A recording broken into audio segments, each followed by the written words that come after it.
Hello students, welcome back to lesson two 9 and 10। তো আমি তোমাদের কেডি স্যার। আজকে যে ক্লাসটা আমরা নিব সেটা হচ্ছে ফিজিক্যাল সায়েন্সের পরীক্ষাগার এবং রাসায়নিক শিল্পে অজৈব রসায়ন মানে ইনঅর্গানিক কেমিস্ট্রির সেকেন্ড পার্ট। ফার্স্ট পার্টে আমরা কি কমপ্লিট করেছি? ফার্স্ট পার্টে আমরা অ্যামোনিয়া কমপ্লিট।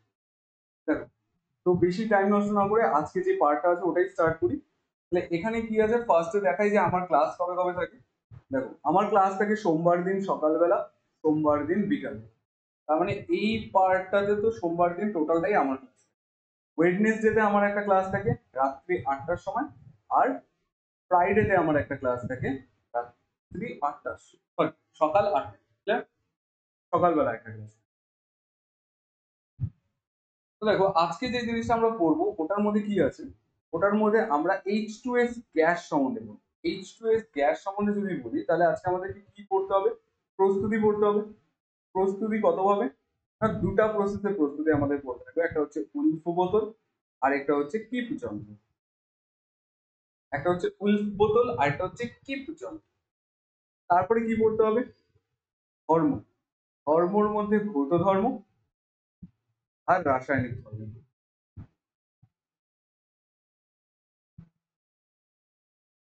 এরপর যে জিনিসটা আছে ওটা আমাকে পড়তে হবে সাবধানতা বা সাবধান।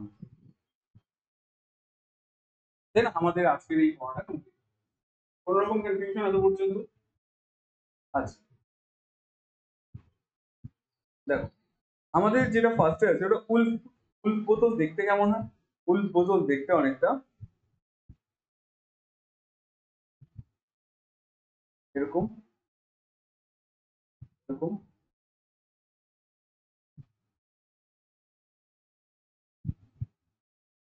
এরকম। এখানে একটা ছিপির মতো থাকে, এখানে একটা কর্কের ছিপি থাকে, এখানে কি থাকে, একটা ফানেল থাকে, ফানেল থেকে একটা স্ট্র এদিকে আসে, অনেকটা নিচ পর্যন্ত নামানো থাকে, আর এদিক থেকে একটা অল্প একটুখানি স্ট্র থাকে, থেকে কি করা হয় এদিক থেকে এনে এদিকে রাখা, এখানে একটা পাত্র। দেখো, প্রথম কথা হচ্ছে আমাদের এই জিনিসটা করার জন্য কি কি জানতে হবে। এখানে জানতে হবে আমাদের কাছে কি থাকে, আর এটা কি কালার আছে।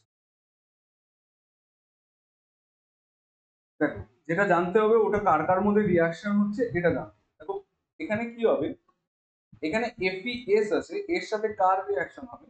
লঘু H2SO4 এর রিয়াকশন দিয়ে কি উৎপন্ন হবে?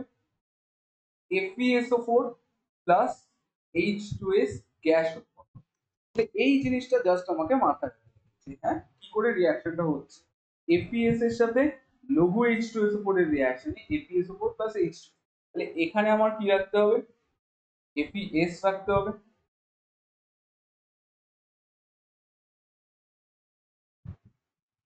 FeS আছে, উপর দিয়ে আমি কি দিচ্ছি? H2SO4, কি 1:1 এর ডাইলিউটেড H2SO4 দিচ্ছি। তাহলে এখানে H2SO4 আছে, তাহলে H2SO4 এর সাথে এটা H2SO4, এটা FeS, তাহলে রিয়াকশন হয়ে কি উৎপন্ন হবে? H2S গ্যাস উৎপন্ন হবে। তো গ্যাসের কথাটা বলি, তাহলে গ্যাস উৎপন্ন হলে গ্যাসটা কি হবে? এদিক দিয়ে কোথা দিয়ে পাস করতে পারবে? পারবে না। জাস্ট এই একটা জায়গা আছে, এখান দিয়ে কি হবে? H2S গ্যাসটা পাস করে এখানে আস্তে আস্তে জমা হবে। আর এটা কিভাবে হবে না, এটা হবে বায়ুর ঊর্ধ্ব অপসারণ দ্বারা। বায়ুটা কি হয়? ঊর্ধ্বভাবে অপসারণ। যেরকম কোনো একটা জলের গ্লাস যদি থাকে, এখানে একটা জলের গ্লাস আছে, তার মানে এটার মধ্যে কি আছে? গ্যাস আছে। কিন্তু এর মধ্যে যদি আমি জল ঢালি তাহলে কি হবে? জলটা এখানে ভর্তি হতে থাকবে, আর গ্যাস যেটা থাকবে ওটা কি হবে? বাইরের দিক থেকে বেরিয়ে যাবে। বাইরের দিক থেকে বেরোতে বেরোতে একটা টাইম এরকম আসবে যখন কি হবে? এই গ্লাসটার মধ্যে টোটাল জল ভর্তি হয়ে গেছে। তাহলে কি তখন আর ওটার মধ্যে কোনো গ্যাস থাকবে? গ্যাস থাকবে না। তাহলে সেম ভাবে এখানেও কি হচ্ছে, H2S এরটা যদি দেখি তাহলে H2S মানে কি? H2S এর 2 × 1 প্লাস 32। 32 মানে হচ্ছে hydrogen, helium, lithium, barium, boron, carbon, nitrogen, oxygen, fluorine, neon, sodium, magnesium, aluminium, silicon, phosphorus, sulphur, sulphur. তাহলে 16 আসছে। তার মানে এখানে কত হবে 32, তার মানে এর মলিকুলার ওয়েট কত হচ্ছে 2 প্লাস 32 ইকুয়ালস টু কত হবে 34। কিন্তু এর রেসপেক্টে যদি নাইট্রোজেনের দেখি তাহলে কত হয় 14 ইন্টু 2 মানে 28। অক্সিজেনের দেখি তার মানে কত আসবে 16 ইন্টু 2 32। তাহলে এখানে কি হচ্ছে 34 বেশি, তার মানে হাইড্রোজেন সালফাইড কি হবে বায়ু অপেক্ষা ভারী।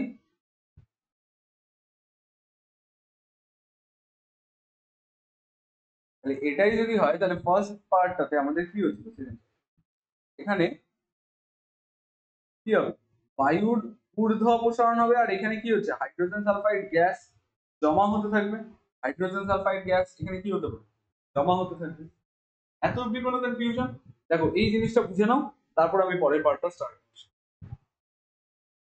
এতক্ষণ জিনিস ভালো মতন দেখে নাও।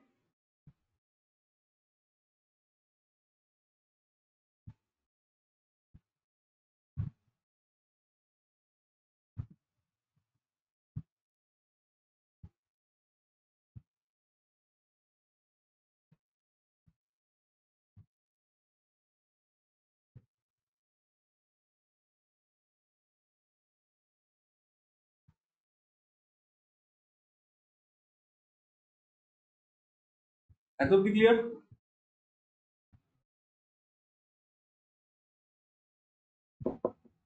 দেখো এরপর আমাকে একটা জিনিস বলতে হবে যে কি হচ্ছে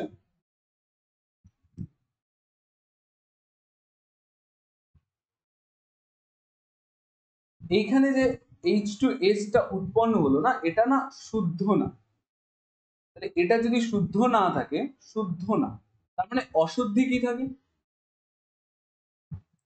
অশুদ্ধি হিসাবে থাকে H2SO4 এর গ্যাস, তার মানে কি অ্যাসিড বাষ্প।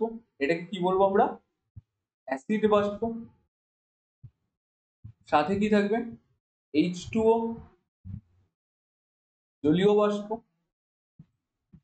সাথে কি থাকবে হাইড্রোজেন।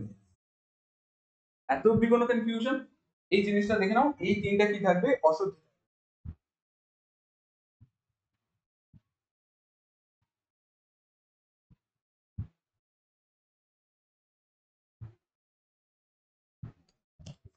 দেখো এবার আমরা কি করব, এখানে অ্যাসিড বাষ্প যেটা ছিল ওই অ্যাসিড বাষ্প অপসারণ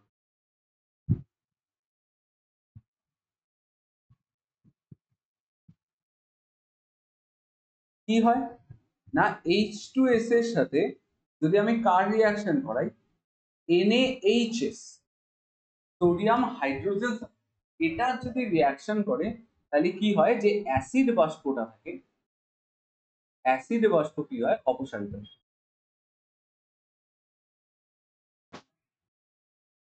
অ্যাসিড বাষ্প কি হয়ে যায় অপসারিত। তাহলে আমার ফার্স্ট জিনিস যেটা ছিল H2SO4 ওটা কি হয়ে গেল অপসারিত হয়ে গেল। এরপরে কি আছে দেখো, এরপরে কি আছে গ্যাসটার মধ্যে অশুদ্ধি হিসাবে কি আছে H2O আছে। H2O কে আমরা কি করব H2S যে গ্যাসটা আছে এই গ্যাসটাকে P2O5 এর মধ্যে দিয়ে পাস করা, তাহলে কি হবে P2O5 জলাকর্ষী, তার মানে কি হবে শুষ্ক H2S গ্যাস, তার মানে এখান থেকে জলটা বেরিয়ে যাবে।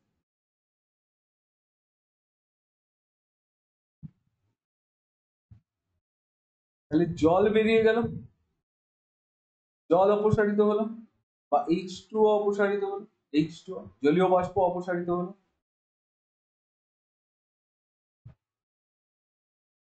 এবার কি থাকছে, এবার থাকছে হচ্ছে হাইড্রোজেন। এবার হাইড্রোজেন গ্যাসকে আমি কি করব, দেখো হাইড্রোজেন গ্যাসকে যদি অপসারিত করতে হয় আমি কি করব H2S গ্যাস নেব। হাইড্রোজেন সালফাইড গ্যাস ছিল যেটার মধ্যে কি আছে, যেটার মধ্যে হাইড্রোজেন গ্যাসও আছে, কিন্তু আমি এটাকে কি করব শুষ্ক CO2 দ্বারা ঠান্ডা করব। তাহলে এটাকে যদি ঠান্ডা করি তাহলে H2S গ্যাস তরলে পরিণত হবে, কিন্তু হাইড্রোজেন গ্যাস কি তরলে পরিণত হবে, তো গ্যাসই থাকবে। তাহলে কি হয়ে গেল H2S গ্যাসটা তরলে পরিণত হয়ে গেল, আর হাইড্রোজেন গ্যাস থাকলো যেটা উবে যাবে। তাহলে এখন কি পড়ে আছে? শুধুমাত্র শুদ্ধ H2S।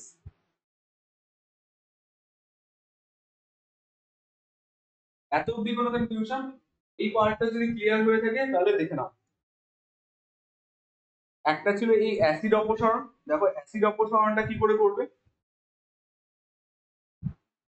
অ্যাসিড অপসারণ যদি হয়ে যায় দেন এরপরে কি আছে?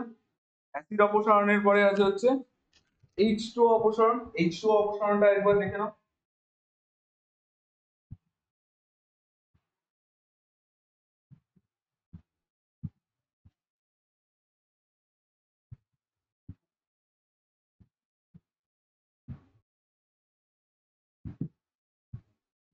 তারপর কি আছে?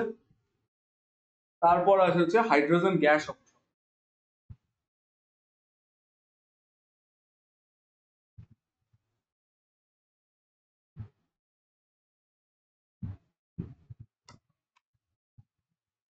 এতটা ক্লিয়ার? এরপরে আমরা করবো হচ্ছে কিপজন।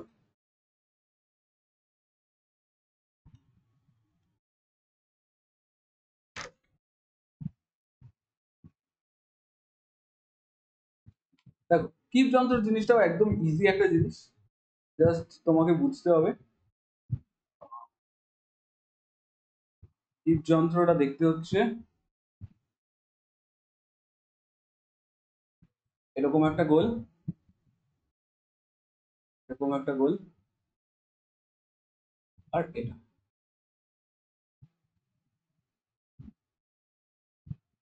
এখানে একটা কি থাকে? কল থাকে, আর এই দিক থেকে একটা কল, এরকম। তার মধ্যেও কতগুলো জিনিস থাকে বলছি।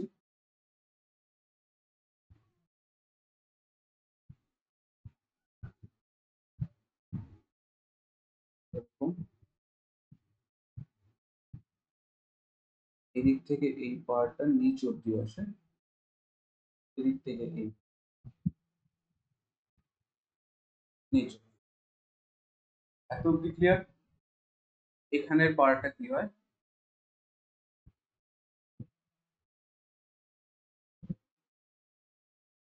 এই পার্টটা খোলা থাকে। আর এর ওপরে কি থাকে? একটা ফানেল। এর ওপরে কি থাকে? একটা ফানেল। এখানে কি থাকে? ফানেল থাকে।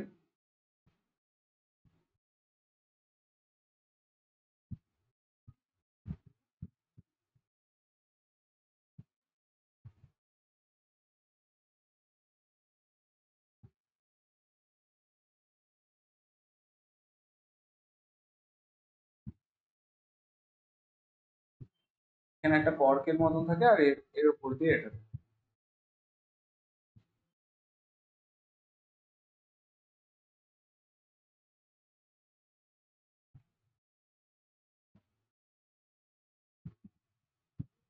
এরকম থাকে।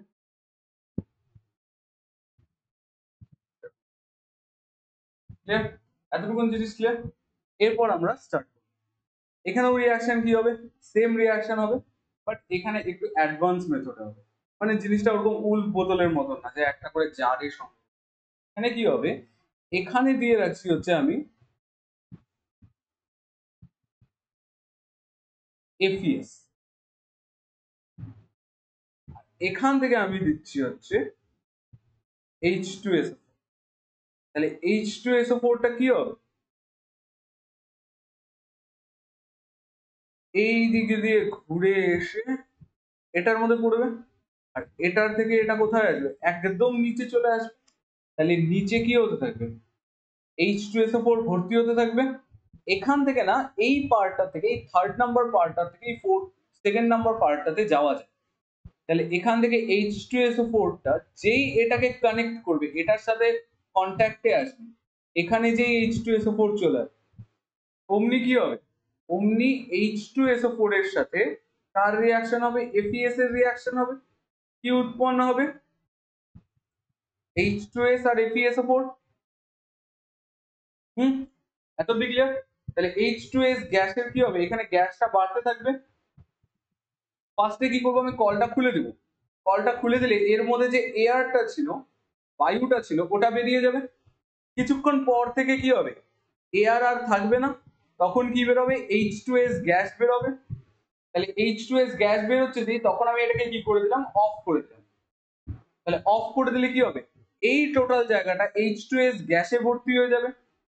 তাহলে এটা যদি H2S গ্যাসে ভর্তি হয়, তাহলে কি হবে, এখানে প্রেসার বাড়তে থাকবে আস্তে আস্তে। তাহলে এখানে কি হবে, প্রেসার বাড়তে থাকবে। তাহলে প্রেসার যদি বাড়তে থাকে, তার মানে কি হবে, এই যে H2SO4 টা আছে, এটা আবার নিচে নামতে শুরু করবে। তাহলে এই জায়গাটা টোটালটা তো H2SO4 দিয়ে ভর্তি, এই জায়গাটা H2SO4 দিয়ে ভর্তি। তাহলে ওপর থেকে H2SO4 যদি নিচে নামতে শুরু করে, তাহলে এই বাকি H2SO4 এই ফানেলটা দিয়ে এই ওপরের জায়গাটাতে চলে আসবে, এই পার্টটাতে চলে আসবে। তার মানে এই পার্টটা আবার নিচে চলে আসবে। এবার আমার যখন দরকার পড়বে ওই H2S গ্যাসটা, তখন আমি কি করব, এটাকে অন করে দেব। এটাকে অন করে দিলে কি হবে, এখানে যে গ্যাসটা ছিল, ওই গ্যাসটা এদিক দিয়ে পাস, এদিক দিয়ে আমি এই গ্যাসটা H2S গ্যাসটাকে কি করলাম, ইউজ করলাম। যতক্ষণ লাগলো আমি ততক্ষণ ইউজ করলাম, দেন আবার কি করে দিলাম, অফ করে দেবো। এটা যদি আবার অফ করে দিই, তখন আবার কি হবে, আবার এখানে H2S গ্যাসটা জমতে থাকবে। জমতে জমতে কি হয়ে যাবে, আবার এখানে হাই প্রেসার হবে। প্রেসার যেই বাড়বে, এটা কি হবে, নিচে এই H2SO4 টাকে কি করবে, চাপ প্রয়োগ করবে এর উপরে। তাহলে চাপ যদি প্রয়োগ করে, তাহলে H2SO4 টা আবার নিচে নেমে যাবে, আর এটা কি হয়ে যাবে, আবার H2SO4 টা এই নলটা দিয়ে, এই যে মাঝের যে নলটা আছে, এই নলটা দিয়ে আবার উপরে উঠে। এটা হলো কিপ যন্ত্র।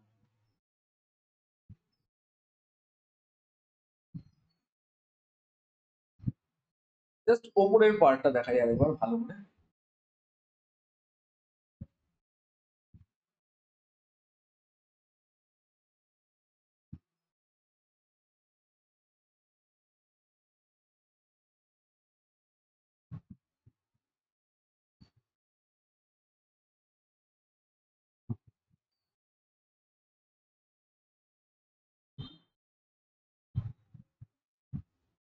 এখানে একটা কল থাকবে, এখানে একটা কল। ওপর থেকে আমি কি দিচ্ছি, এখানে কি আছে,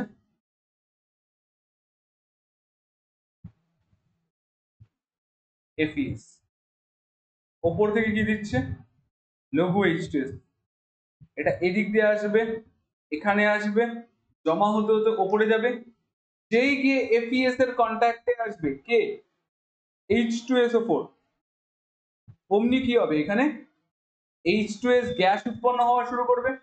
তার কারণ কি, FES প্লাস H2SO4 এ কি উৎপন্ন হয়, FeSO4 প্লাস H2S গ্যাস উৎপন্ন হচ্ছে। তাহলে এখানে কি হবে, আবার গ্যাসটা বাড়তে থাকবে। তো প্রথমে আমি কি করবো, এই কলটাকে খোলা রাখবো, তাহলে কি হবে, এয়ারটা বেরিয়ে যাবে। এয়ারটা বেরিয়ে যাওয়ার পর কিছুক্ষণ পর যখন এয়ার থাকবে না, মানে বায়ু থাকবে না, তখন কি হবে, এর বদলে H2S গ্যাস উৎপন্ন, গ্যাসটা বেরোতে থাকবে। যখন দেখছি যে হ্যাঁ H2S গ্যাস বেরোচ্ছে, তখন আমি কি করবো, এই কলটাকে অফ করে দেবো, কারণ এখন আমার H2S গ্যাস লাগছে না।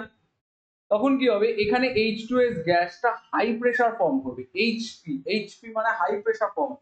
প্রেসার যদি ফর্ম করবে, তাহলে কি করবে, এখানেও প্রেসার দিবে, এখানেও প্রেসার দিবে, এদিকেও প্রেসার দিবে, নিচেও প্রেসার দিবে। তাহলে এখানে যে অ্যাসিডটা ছিল, ওটা আস্তে আস্তে নিচে নামতে থাকবে। তাহলে এই টোটাল জায়গাটা তো অ্যাসিডেই ভর্তি। তাহলে এখান থেকে অ্যাসিডটা কি হবে, এই একটা নল দিয়ে এই উপরে বাড়তে থাকবে। কিছুটা অবধি আসলো।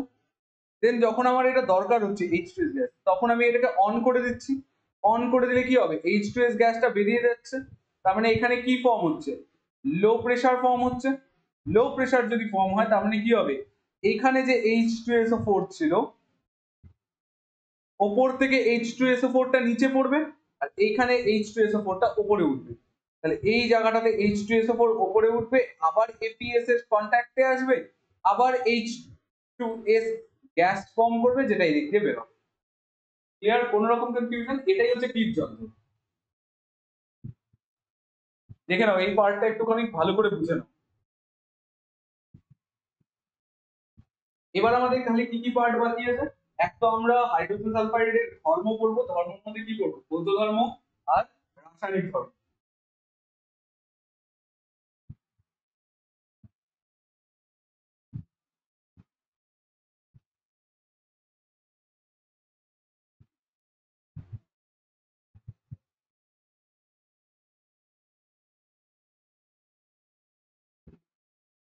এত কি ক্লিয়ার?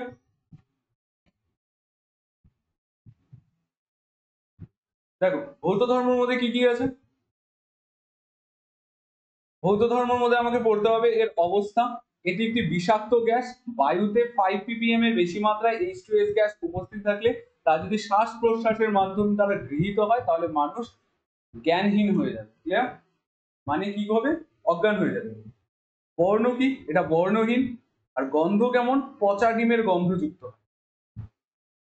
চাপের প্রভাবে উচ্চ চাপের প্রয়োগে শীতল করে সহজে বর্ণহীন তরলে পরিণত করা H2S গ্যাস। ওই যে একটু আগে আমরা করলাম না, H2S গ্যাসকে শুষ্ক CO2 দ্বারা তরলে পরিণত করলাম। তারপরে কি হলো? হাইড্রোজেন গ্যাস যেটা ছিল ওটা তো গ্যাসই থেকে গেল, ওটা কি হয়ে যাবে? H2S গ্যাস থেকে আলাদা হয়ে গেল। H2S গ্যাস তো তখন তরলে পরিণত হয়ে গেছে, আর গ্যাস হিসাবে তখন কি ছিল? Hydrogen gas. হাইড্রোজেন গ্যাসটা কি হবে? উবে যাবে। আর এদিক থেকে কি আছে? H2S গ্যাসটা তরল হিসাবে থাকে। ক্লিয়ার? ঘনত্ব কি? ঘনত্ব আমি মোটে দেখালাম। H2S এর ঘনত্ব কি? বাষ্প অপেক্ষা বেশি ভারী। আর এর বাষ্প ঘনত্ব কত হচ্ছে? 70। তার কারণ actually m is equals to 2d, তাহলে d is equals to কি? m/2। আর এইদিকে H2S গ্যাসের m কত আসছিল? 34। 34/2 করলে 17। কোন রকম কনফিউশন? তাহলে বাষ্প ঘনত্ব কত হচ্ছে? 70। আরেকবার যদি ভালো করে দেখাই বাষ্প ঘনত্বের পার্টটা, দেখো H2S আছে, তাহলে 1 into 2 প্লাস 32 হবে? 32 হবে না। Hydrogen, helium, lithium, beryllium, boron, carbon, fluorine, neon, sodium, magnesium, calcium, sulphur. হ্যাঁ 32 হবে। তাহলে কত হচ্ছে?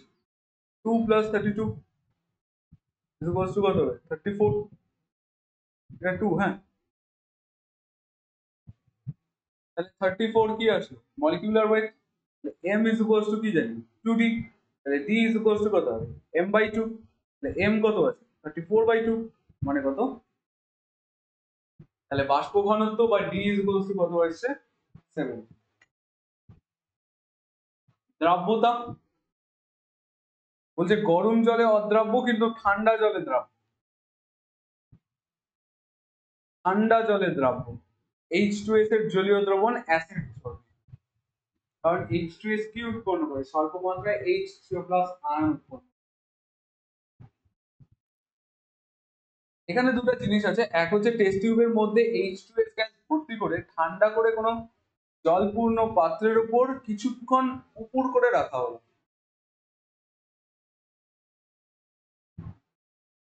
দেখো কোন একটা টেস্ট টিউবের মধ্যে H2S গ্যাস, H2S গ্যাসটাকে নিয়ে আমি কি করলাম? কোন একটা পাত্রের মধ্যে জল আছে, ঠান্ডা জল, ওটার মধ্যে উপর করে রাখলাম। এত অব্দি বুঝতে পারলে? তাহলে দেখা যাবে যে কি হয়,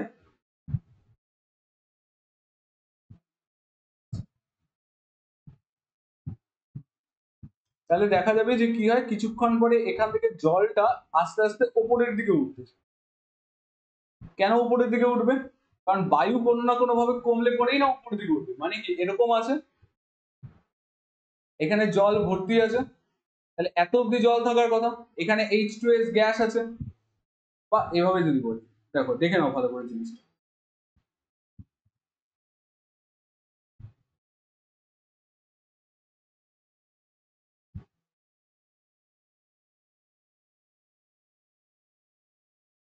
এটা আছে টেস্ট টিউব, এখানে কি আছে? জল আছে। আর এই টোটালটাতে কি আছে? এত অব্দি হচ্ছে H2S গ্যাস, এত অব্দি। তার মানে এই টোটাল জায়গাটা কি? ব্ল্যাঙ্ক।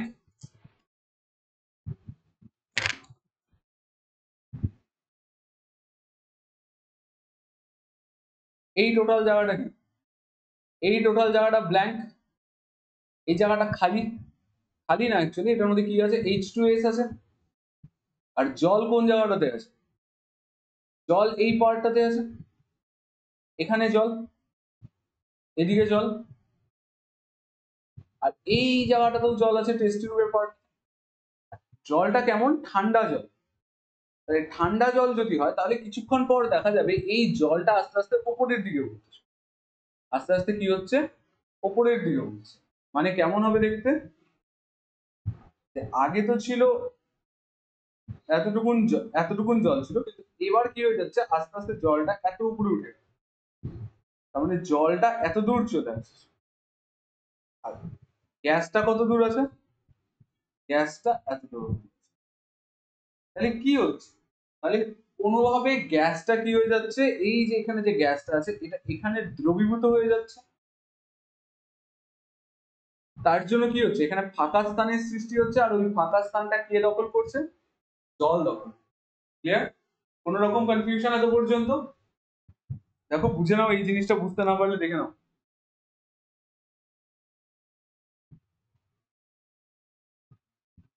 বুঝতে পারছো?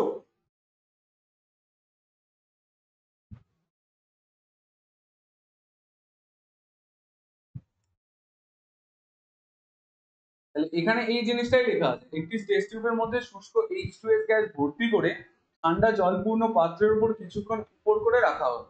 তাহলে কি দেখা যাবে, জল টেস্ট টিউব দিয়ে ধীরে ধীরে উপরে উঠছে। কেন? এর থেকে কি সিদ্ধান্তে আসলাম যে H2S জলে দ্রবীভূত হয় এবং সেই শূন্যস্থান সৃষ্টি করে, আর সেই শূন্যস্থান পূর্ণ করার জন্য জল উপরের দিকে কি করে, আস্তে আস্তে উঠতে থাকে। আরেকটা কি হয়েছে, আরেকটা বলছে টেস্ট টিউবের মধ্যে H2S এর জলীয় দ্রবণ পাওয়া যায়, তাতে নীল লিটমাস দ্রবণে সিক্ত করে একটি কাগজ ফেলা হবে। তাহলে কি হলো, একটা নীল লিটমাসকে নিয়ে ওই দ্রবণের মধ্যে ফেলা হবে। তাহলে কি হবে, যে নীল লিটমাসটা লাল বর্ণ ধারণ করে, কারণ লিটমাস কি ইন্ডিকেটর।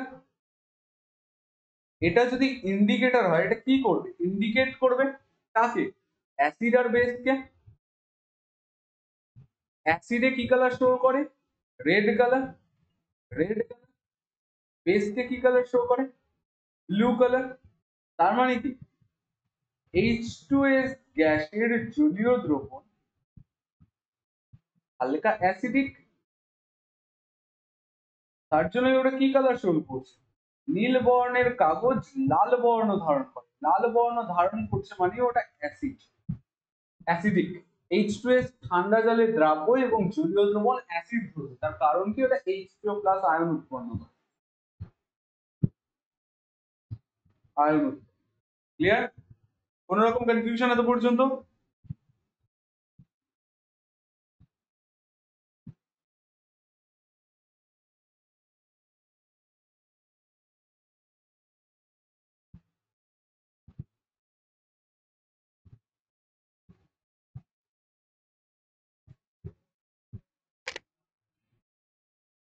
এবার আমরা কি করব, এবার আমরা করব হচ্ছে H2S গ্যাসের রাসায়নিক ধর্ম। রাসায়নিক ধর্মের মধ্যে ফার্স্ট হচ্ছে অক্সিজেনের সাথে দেখ, অক্সিজেনের সাথে যদি রিয়াকশন হয়,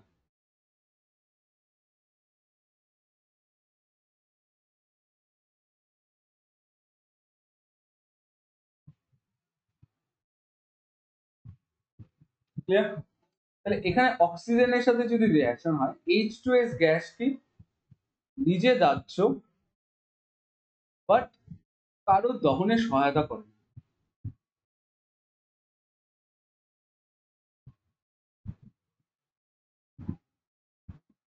কারো দহনে সহায়তা করে না। তাহলে H2S গ্যাস আছে, সাথে কি আছে, অক্সিজেন আছে, বাট কি আছে, বেশি পরিমাণে অক্সিজেন। বেশি পরিমাণে যদি অক্সিজেন থাকে তাহলে কি উৎপন্ন হবে, SO2 প্লাস কি হবে আর কি উৎপন্ন হবে H2O, sulphur die oxide gas উৎপন্ন হবে। কিন্তু যদি কম পরিমাণে কে অক্সিজেন, তাহলে কি উৎপন্ন হবে সালফার প্লাস। এত কি কোনো কনফিউশন? এটা গেল কি অক্সিজেনের সাথে। এরপর আমরা কোনটা করবো? এরপর হচ্ছে অ্যাসিডের সাথে দেখে নাও। এটা অক্সিজেনের সাথে বিক্রিয়া দেখে নাও।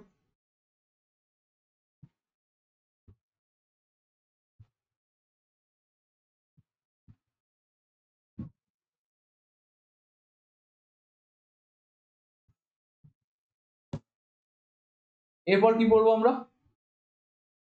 অ্যাসিডের সাথে, সরি অ্যাসিড কেন বলছি, ক্ষারের সাথে বিক্রিয়া।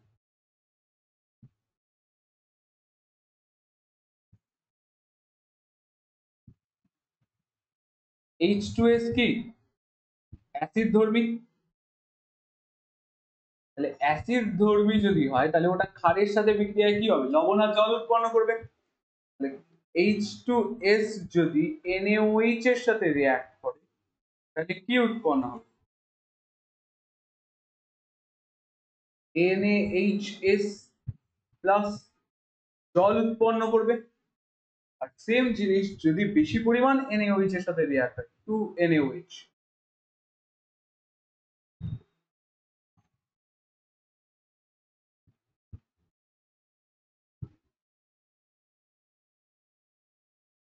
তাহলে কি উৎপন্ন হবে? Na2S প্লাস H2,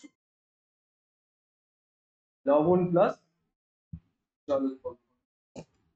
দেখে নাও, এত অব্দি কোনো কনফিউশন? অ্যাসিড আছে, ক্ষার আছে, অ্যাসিডের সাথে ক্ষারের বিক্রিয়া, লবণ আর জল, এত অব্দি ক্লিয়ার?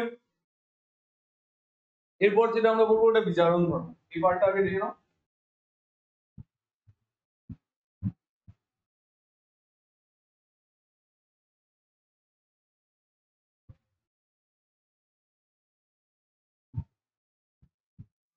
এরপর কি আছে? এরপর আছে হচ্ছে বিজারণ ধর্ম। আচ্ছা,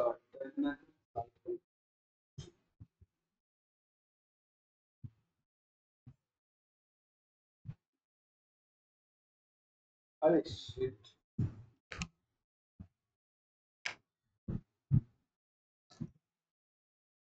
এটাকে উপরে আনা হলো।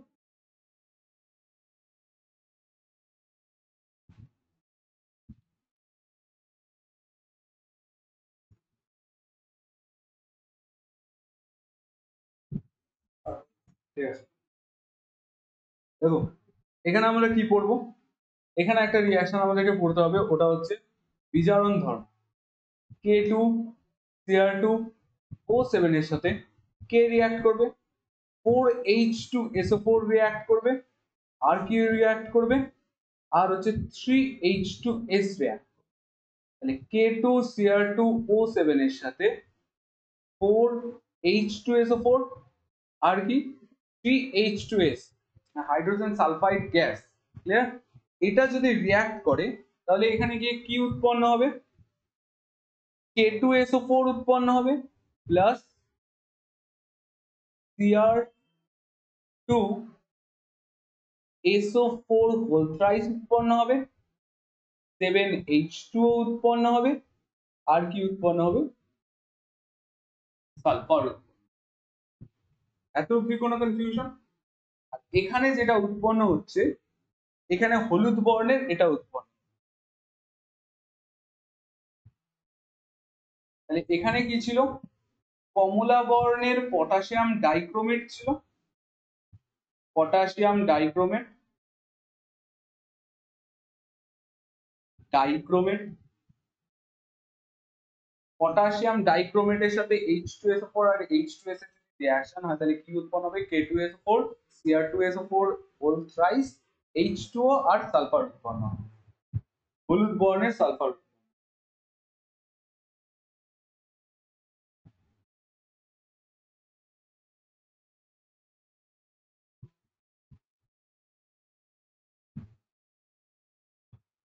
এটার কালার কি হয়?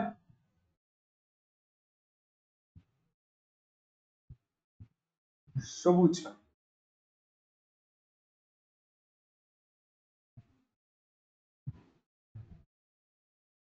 পটাশিয়াম ডাইক্রোমেট থেকে কি উৎপন্ন হচ্ছে? হলুদ বর্ণের সালফার, সবুজ বর্ণের Cr2SO4 হচ্ছে। এটা হচ্ছে বিজারণ ধর্ম H2S। দেখো এখানে হাইড্রোজেনের কি হলো নিচে, বিজারণ ধর্ম কেন বলছে? তার কারণ এখানে H2S ছিল, H2S থেকে কি উৎপন্ন হলো? H2S থেকে সালফার উৎপন্ন হলো। তার মানে কি হাইড্রোজেন অপসারণ হলো, দেখা যাচ্ছে না এই কালারটা, হাইড্রোজেন অপসারণ হলো। হাইড্রোজেন অপসারণ মানে কি? হাইড্রোজেন অপসারণ মানে জারণ। তার মানে নিজে জারিত হচ্ছে বাট অন্যের বিজারণে হেল্প করছে বলে ওটাকে কি বলে? বিজারক, বিজারণ ধর্ম।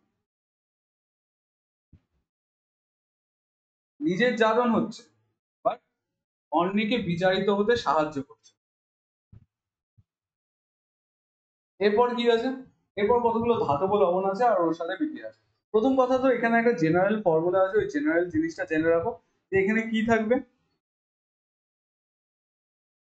ধাতব লবণের সাথে যদি H2S এর রিয়াকশন হয় তাহলে কি উৎপন্ন হবে? ধাতব সালফাইড উৎপন্ন।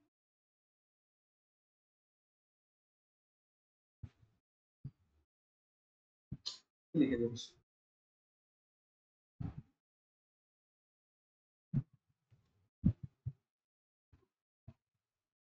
ধাতব সালফাইড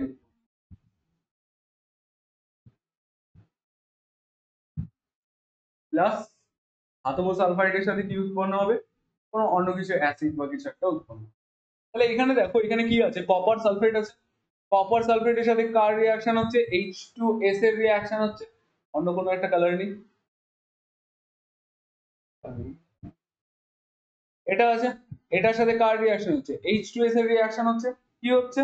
ধাতব সালফাইড উৎপন্ন হচ্ছে আর H2SO4 উৎপন্ন। এখানে ধাতব সালফাইডের কালার কি? কালো কালার। দেন কি আছে? PbNO3 whole twice lead nitrate. Lead নাইট্রেটের সাথে কার রিয়াকশন হচ্ছে? H2S এর রিয়াকশন হচ্ছে। তাহলে PbS উৎপন্ন হচ্ছে আর HNO3 অ্যাসিড উৎপন্ন হচ্ছে। এটারও বর্ণ কি? কালো বর্ণ। এটা মনে রাখা ইজি, এখানে প্রত্যেকটার বর্ণই কালো, জাস্ট একটা সাদা উৎপন্ন। COS, PbS আর Ag2S। এখানে কি আছে? সিলভার নাইট্রেট, এটা সবাই জানে। সিলভার নাইট্রেটের সাথে কার রিঅ্যাকশন হচ্ছে? H2S এর রিঅ্যাকশন হচ্ছে। তাহলে Ag2S, Ag2S এর সাথে কি উৎপন্ন হবে? নাইট্রিক অ্যাসিড উৎপন্ন হবে আর Ag2S এর কালার কি? কালো। এখানে কি ZNO3 whole twice, ZNO3 whole twice এর সাথে H2S যদি রিঅ্যাক্ট করে তাহলে ZNS উৎপন্ন হবে, যেটা সাদা, যেটা তোমাদেরকে আলাদা করে মাথায় রাখতে হবে। আর কি HNO3 উৎপন্ন হচ্ছে, ZNS এর বর্ণ হচ্ছে সাদা। এটাই কিন্তু এত অব্দি ক্লিয়ার? এই জিনিসটা ভালো করে দেখে নাও। এটা থেকে অনেক ধরনের কোশ্চেন আসে, এগুলো ইম্পর্টেন্ট, বুঝতে পারছো? এরপরে কি আছে? সোডিয়াম নাইট্রোক্লোরাইড দ্রবণের সঙ্গে বিক্রিয়া। দেখো সোডিয়াম নাইট্রোক্লোরাইড দ্রবণের সাথে বিক্রিয়ায় কি হয়? হাইড্রোজেন সালফাইড গ্যাসকে সদ্য প্রস্তুত সোডিয়াম নাইট্রোক্লোরাইড দ্রবণের উপর দিয়ে চালনা করলে বেগুনি বর্ণের একটি জটিল যৌগ উৎপন্ন। বেগুনি বর্ণের কি হয়? কোথায় লেখা আছে? বেগুনি বর্ণের একটা জটিল যৌগ উৎপন্ন হয়, ফলে দ্রবণের বর্ণ বেগুনি হয়ে যায়।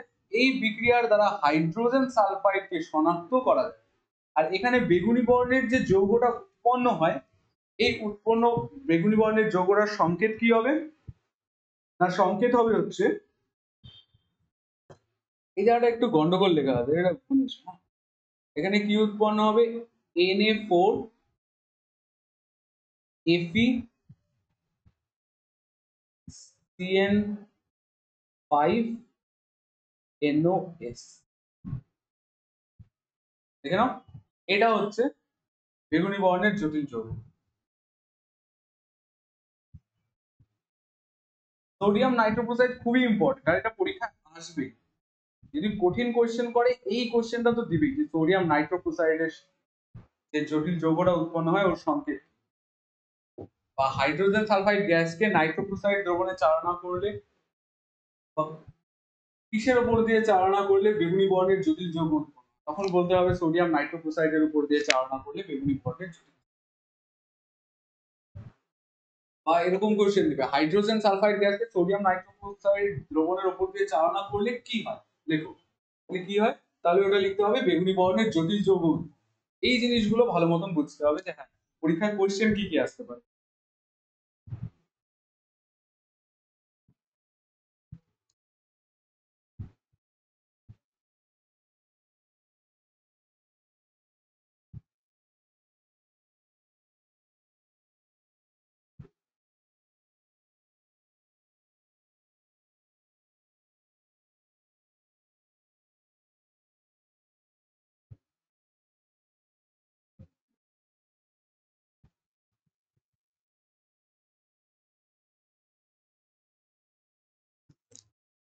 এত কি ক্লিয়ার?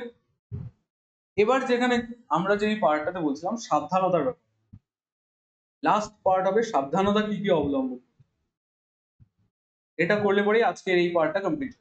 দেখো সাবধানতা কি কি অবলম্বন করতে হবে। এখানে তো ফার্স্টে তো H2S কি ভীষণই টক্সিক একটা গ্যাস, বিষাক্ত একটা গ্যাস। তাহলে এর জন্য তো একটা সাবধানতা অবলম্বন করা দরকার। যে কি সাবধানতা অবলম্বন করা দরকার, যে যেখানে রিয়াকশনটা হবে বা H2S যেখানে উৎপন্ন করা হচ্ছে ওটা যাতে বায়ুরুদ্ধ, বায়ুরুদ্ধ মানে ওখানকার বায়ু যাতে বাইরে না যায়, কোনোভাবে যাতে বাইরে না যায়। কারণ কোনো কারণে যদি ওই পরীক্ষাগারে H2S গ্যাস বেশি পরিমাণে উৎপন্ন হয়ে যায় আর ওই গ্যাসটা যদি বাইরে বেরিয়ে যায়, তাহলে কি পরীক্ষাগারে সর্বত্র ছড়িয়ে গেলে কি হবে, সবার মধ্যে এই বিষক্রিয়ার সৃষ্টি হবে, মানে বিষাক্ত গ্যাসটা সবার মধ্যে চলে যাবে, সবাই জ্ঞানহীন হয়ে যাবে, মানে কি সবাই অজ্ঞান হয়ে যাবে। এত অব্দি বুঝতে পারলে? এই জিনিসটা হওয়া দরকার। আর কি, আর বলছে যখন উল্ফ বোতলে আমরা রিয়াকশন করব, উল্ফ বোতলে যখন আমরা রিয়াকশন করাচ্ছিলাম, এই যে এটা হচ্ছে উল্ফ বোতল, উল্ফ বোতলে যখন আমরা কি করছিলাম, ফানেলের মধ্যে দিয়ে ফানেলটা এত দূর আনা হয়েছিল, এখান থেকে যখন H2SO4টা দিচ্ছিলাম, H2SO4টা ভীষণ আস্তে আস্তে দিতে হবে, আস্তে আস্তে দিতে হবে। তার কারণ কি, তার কারণ H2SO4 যতক্ষণ পর্যন্ত H2SO4 যতক্ষণ পর্যন্ত FeS এর সংস্পর্শে থাকবে ততক্ষণ পর্যন্ত কি উৎপন্ন, H2S গ্যাস উৎপন্ন হবে, তাতে FeSO4 উৎপন্ন হবে, বলতে কথা H2S গ্যাস উৎপন্ন হবে। তাহলে H2S গ্যাস কতক্ষণ পর্যন্ত উৎপন্ন হবে, যতক্ষণ পর্যন্ত ওই H2SO4টা এর কানেকশনে আসছে, H2SO4 যতক্ষণ পর্যন্ত এই FeS এর কানেকশনে আছে ততক্ষণ পর্যন্ত কি হবে, H2S গ্যাস উৎপন্ন হবে। যেহেতু এটাকে আমরা এইদিকে পাঠাবো সেটা আলাদা জিনিস।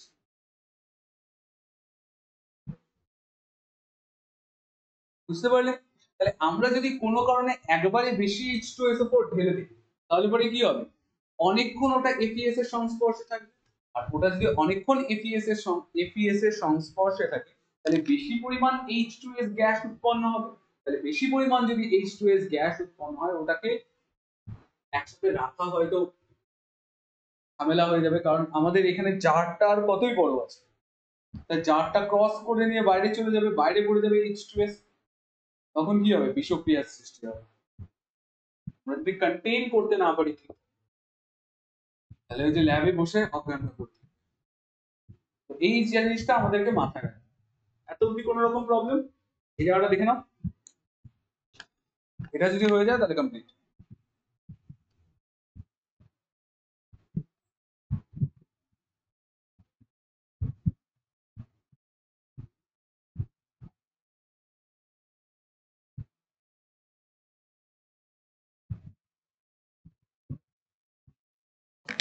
এবারে দুটো জিনিস আছে, এরপরে দেখো দুটো জিনিস আছে, দেখো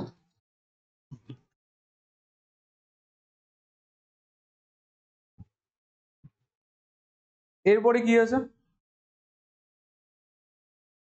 এরপরে আছে হচ্ছে তোমাদেরকে যে জিনিসটা বুঝতে হবে, যে লাস্ট একটা জিনিস আছে যে এজি আছে, কোনো একটা রূপার পাত্র আছে, সেটা যদি বাতাসের উপস্থিতি H2S এর সংস্পর্শে থাকে তাহলে কি উৎপন্ন হয়? Ag2S উৎপন্ন হয়। একটু আগে আমরা পড়লাম না Ag2S কোথায় জানি? Ag2S Ag2S এই যে Ag2S Ag2S এর বর্ণ কেমন হয়? কালো বর্ণের হয়। তাহলে এখানেও কি উৎপন্ন হচ্ছে? Ag2S উৎপন্ন হচ্ছে। তাহলে Ag2S যদি উৎপন্ন হয় তাহলে কালো কালো কি হয়ে যাবে? ছাপ পড়ে যাবে। এত অব্দি ক্লিয়ার? কোন রকম কনফিউশন? আর কি আছে? Pb আছে। Pb যদি H2S এর সাথে রিঅ্যাক্ট করে তাহলে কি উৎপন্ন হবে? PbS উৎপন্ন হবে। আর কি? PbS উৎপন্ন হবে, যেটা কি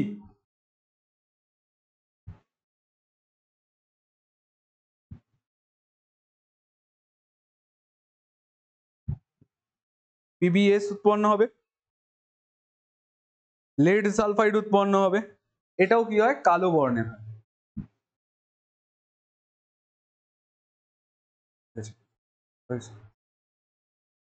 কালো বর্ণের হয়। এত অবধি বুঝতে পারলে? তাহলে এই পার্টটাতে আমাদের যেটা কমপ্লিট হলো ওটা হচ্ছে H2S গ্যাস। তাহলে H2S গ্যাসের আমরা কি কি করলাম ওটা আরেকবার বলে দিচ্ছি। দেখো H2S গ্যাস যেটা আছে ওটার থেকে আমরা কি কি পড়লাম? জাস্ট প্রস্তুতি পড়লাম। দু ধরনের প্রস্তুতি আছে আর দুটাই ইম্পর্টেন্ট, দুটাই পরীক্ষাতে আসে। তারপর কি পড়লাম? ধর্মর মধ্যে ভৌত ধর্ম আর রাসায়নিক ধর্ম। লাস্ট পড়লাম সাবধানতা। এর থেকে বাইরে কোনো রকম কোশ্চেন আসবে না, আসা পসিবলই না, তার কারণ এর থেকে বাইরে আর কোনো কোশ্চেন হয়ই না।